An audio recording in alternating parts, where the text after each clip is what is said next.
ገንዘብ ነፃነት በዚህ መንገድ አይፈጠርም። ዛሬ ገንዘብ በእርግጥ እንዴት እንደሚሰራ የሚያስተምሩንን ኃይለኛ ህጎች እንመለከታለን። እነዚህ ትምህርቶች ቀላል፣ ለመረዳት የማያስቸግሩና በቁም ነገር ከወሰድካቸው ህይወትህን ለዘላለም ሊለውጡ የሚችሉ ናቸው። ስለዚህ እስከ መጨረሻው አብረኸኝ ቆይ። ምክንያቱም ገንዘብ ወደ ብልጦች ወይም ወደ ጠንካሮች አይመጣም። የሚመጣው ህጉን ወደሚረዱት ነው። ህግ 1 ገንዘብ መሳሪያ እንጂ ግብ አይደለም።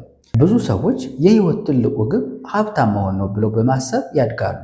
በቀጥታም ሆነ በተዘዋዋሪ ገንዘብ ማለት ደስታ ነው ብለን እንማራለን። እውነታው ግን ገንዘብ በቀላሉ መሳሪያ ነው። መዶሻ ቤት ለመስራት እንደሚያገለግለው ሁሉ ገንዘብም ለአንድ ዓላማ ሊያገለግል የተፈጠረ እንጂ ራሱ ዓላማ ሊሆን አይገባም። ትክክለኛው ኃይሉ ለትክክለኛው ምክንያት ሲውል ነው። ግቦችህን ለመደገፍ፣ ህይወትህን ለማሻሻል እና የምትወዳቸውን ሰዎች ለመርዳት። ስለዚህ እንዴት ብዙ ገንዘብ ማግኘት እችላለሁ ብለህ ከመጠየቅ ይልቅ በገንዘብ ምን መገንባት እፈልጋለሁ ብለህ መጠየቅ ጀምር። ህግ 2 ከማግኘትህ በፊት ተማር። አሁን ባለንበት ፈጣን ዓለም ብዙ ሰዎች በአዳር ስኬታማ መሆን ይፈልጋሉ። ነገር ግን ከመማርህ በፊት ለማግኘት ከሞከርክ ያለህን ሁሉ ታጣለህ። ገንዘብ ማግኘት ከባዱ ክፍል አይደለም። ማስጠበቅና ማሳደግ ግን ትልቁ ፈተና ነው። ገንዘብ ባልሰለጠነ እጅ ውስጥ ሲገባ በፍጥነት ይጠፋል። የገንዘብን መሰረታዊ ቋንቋ መማር አለብህ። እንዴት በጥበብ መቆጠብ፣ በጀት ማውጣት፣ ኢንቨስት ማድረግ፣ ወጪን መቆጣጠርና ከዕዳ ወጥመድ መራቅ እንዳለብህ። ስለዚህ ለማግኘት አትቸኩል፣ ለመማር ግን ችኩል ሁን። ህግ 3 እንደ ድሃ ቆጥብ፣ እንደ ሀብታም ኢንቨስት አድርግ። ገንዘብ መቆጠብ ጠቃሚ ነው፣ ነገር ግን በቂ አይደለም። ድሆች ያገኙትን ሁሉ ያወጣሉ።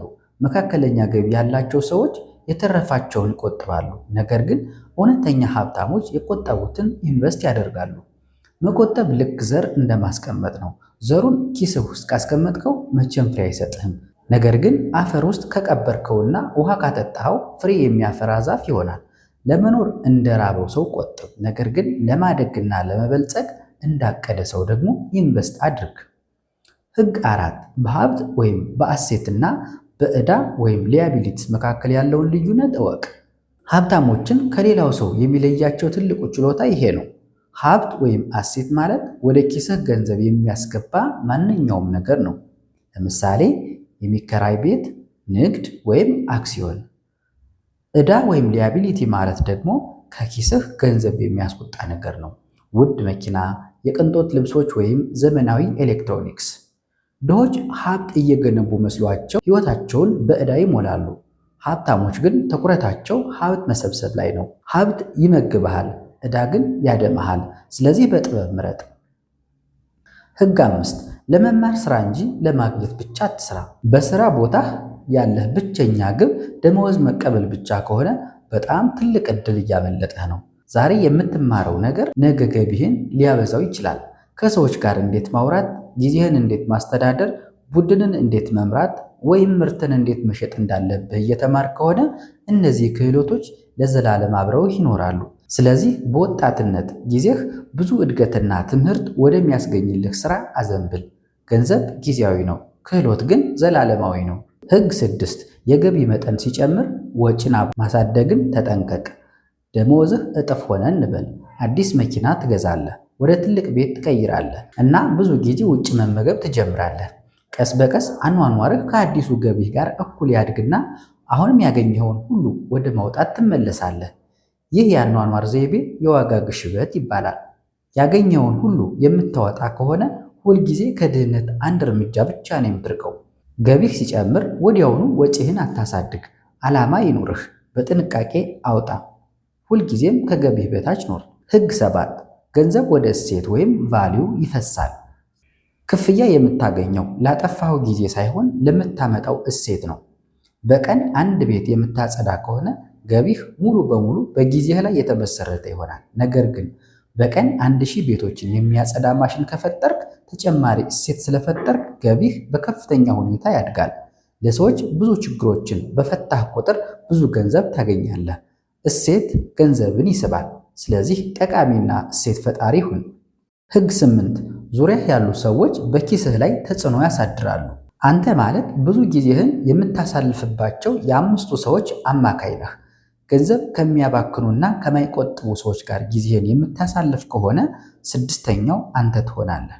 ነገር ግን ትኩረታቸውን በእድገት በኢንቨስትመንት እና በፋይናንስ ትምህርት ላይ ካደረጉ ሰዎች ጋር የምትውል ከሆነ አስተሳሰብህ መቀየር ይጀምራል። ስለዚህ ጓደኞችህንና አማካሪዎችን በጥንቃቄ ምረጥ። ሕግ 9 በአንድ የገቢ ምንጭ ላይ ብቻ አትደገፍ። አብዛኛው ሰው በአንድ ስራ ላይ ብቻ ይደገፋል። ያ ስራ ሲጠፋ ያለ ገንዘብና ያለ መውጫ እቅድ ይቀራል። ሀብታሞች ግን የተለየ አስተሳሰብ አላቸው። በርካታ የገቢ ምንጮችን ይፈጥራሉ። ይህ ስራቸውን የትርፍ ጊዜ ንግድን፣ የኪራይ ቤቶችን ወይም ኢንቨስትመንቶችን ሊያካትት ይችላል። አንዱ ምንጭ ቢደርቅ ሌሎቹ ገቢያቸው መፍሰሳቸውን ይቀጥላሉ። ስለዚህ ሁሉንም እንቁላሎችን በአንድ ቅርጫት ውስጥ አታስቀምጥ እንደማለት ነው። ሕግ 10 የዘገየ እርካታን ወይም ዲላይድ ግራቲፊኬሽን ኃይል መረዳት ነው። ገንዘብን በማስተዳደር ረገድ በጣም ከባዱ ነገር ግን እጅግ ኃይለኛ ትምህርት የዘገየ እርካታ ነው። ይህ ማለት ለትናንሽ ደስታዎች ወይም ለፈጣን ሽልማቶች ወዲያውኑ ገንዘብ የማውጣት ፍላጎትን መቆጣጠርና በምትኩ ወደፊት ለሚመጣ ትልቅና ይበልጥ ዋጋ ላለው ጥቅም መጠበቅን መምረጥ ማለት ነው። ይሄ ቀላል አይደለም፣ ምክንያቱም አሁኑኑ እንድንፈልግ በሚያደርጉ ፈተናዎችና ትኩረት በሚከፋፈሉ ነገሮች በተሞላ ዓለም ውስጥ ነው የምንኖረው። ነገር ግን የዘገየ እርካታን ወይም ዲሌይድ ግራቲፊኬሽን አጥብቀው የሚይዙ ሰዎች ለዘላቂ ሀብትና የገንዘብ ነፃነትን ቁልፍ ያገኛሉ። ለምሳሌ በእጅህ 1000 ብር እንዳለህ እናስብ። የመጀመሪያው ሐሳብ ለአዲስ ልብስ፣ ለኤሌክትሮኒክስ ወይም ለጥሩ እራት ማውጣት ሊሆን ይችላል። እነዚህ ነገሮች ቅጽበታዊ ደስታን ይሰጣሉ።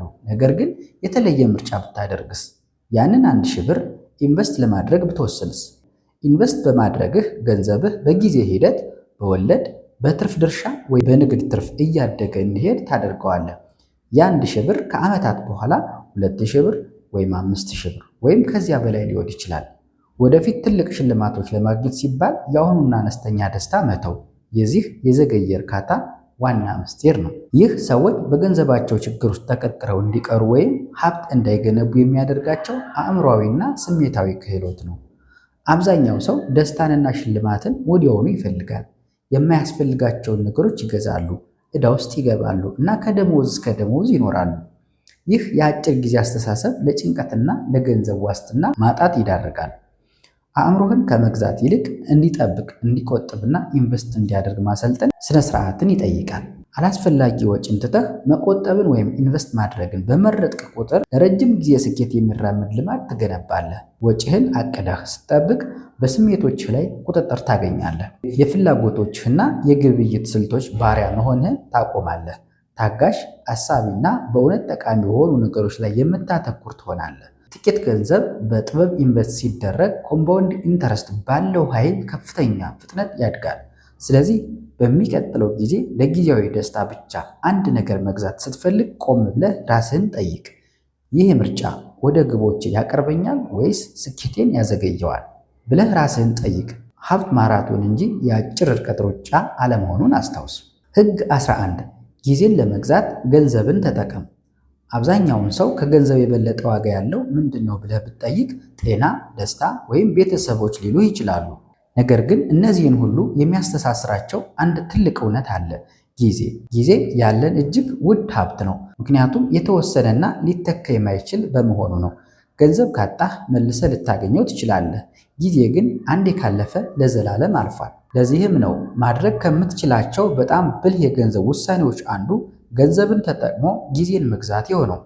ጊዜን መግዛት ማለት ምን ማለት ነው ብለን ስንል ጉልበትህንና ትኩረትህን ለሚጨርሱ ነገር ግን በሕይወትህ ላይ እውነተኛ እሴት ለማይጨምሩ ስራዎች ገንዘብህን በመጠቀም ራስህን ነፃ ማውጣት ማለት ነው። ጊዜህን ነፃ ስታወጣ ጤናህ፣ ቤተሰብህ፣ ትምህርትህ ወይም ንግድህን ማሳደግ ላይ ማተኮር ትችላለህ። ሁሉንም ነገር ራስህ ለማድረግ ከመሞከር ይልቅ ሕይወትህን ቀላልና ውጤታማ ለማድረግ ሀብትህን ተጠቀምበት። ሀብታም ሰዎች ይህንን ጠንቅቀው ይረዳሉ።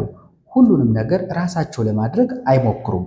የዕለት ተዕለት ስራዎቻቸውን እንዲያከናውኑላቸው ባለሙያዎችን፣ ረዳቶችን ወይም ቴክኖሎጂን ይጠቀማሉ።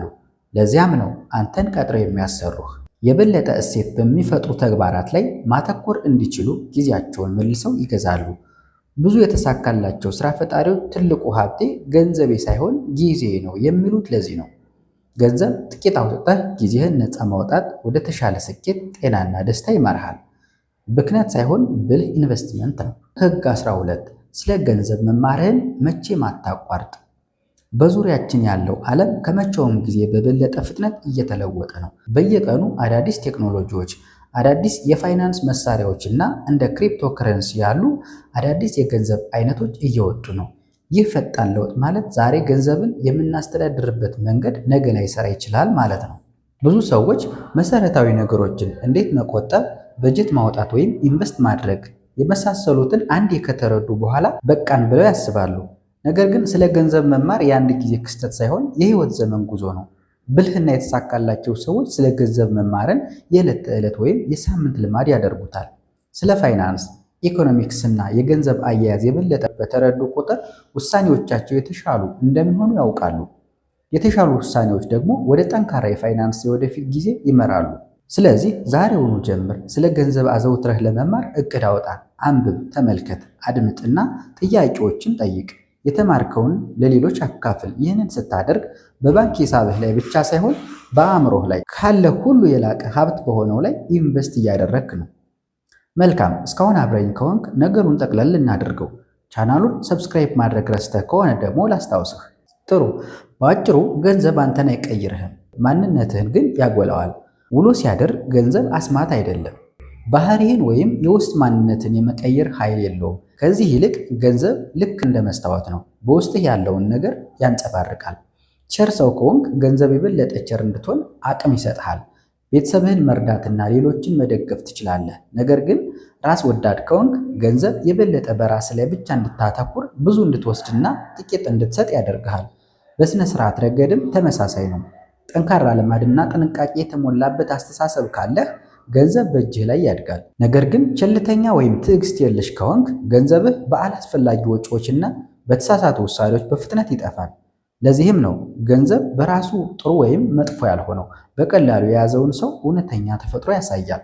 በዚህ ምክንያት ገንዘብን ብቻ ማሳደድ ስህተት ነው። ሰዎች ብዙ ለማግኘት ብቻ ሲያተኩሩ እውነተኛ ዋጋ ያላቸውን ነገሮች፣ እድገትን፣ እውቀትንና ስነስርዓትን የመሳሰሉትን ይረሳሉ። ነገር ግን ከገንዘብ ይልቅ እድገትን ስታሳድድ ሀብትን በጥበብ ለማስተዳደር የሚያስፈልጉትን ክህሎቶችን ታዳብራለህ። እውቀትን ስታሳድድ በውሳኔዎች ላይ የበለጠ ብልህ ትሆናለህ። እነዚህ አስፈላጊ ነገሮች ላይ ስታተኩር ገንዘብ በተፈጥሮ ይከተልሃል። ያኔ ገንዘብ ሲመጣ ግራ አትጋባም፣ በጥበብ እንዴት እንደምትጠቀመው ታውቃለህ። አሁን ስለ ገንዘብ እየሰራህ አይደለም፣ ገንዘብ ለአንተ እንዲሰራ እያደረግከው ነው። ይህ ለእውነተኛ የገንዘብ ነፃነትና ለአእምሮ ሰላም ቁልፉ ምስጢር ነው። ይህንን ቪዲዮ ከወደዳችሁት ለተጨማሪ ትምህርታዊ ይዘቶች ሰብስክራይብ ማድረግን አትርሱ። ሕይወታችሁንም አሻሽሉ።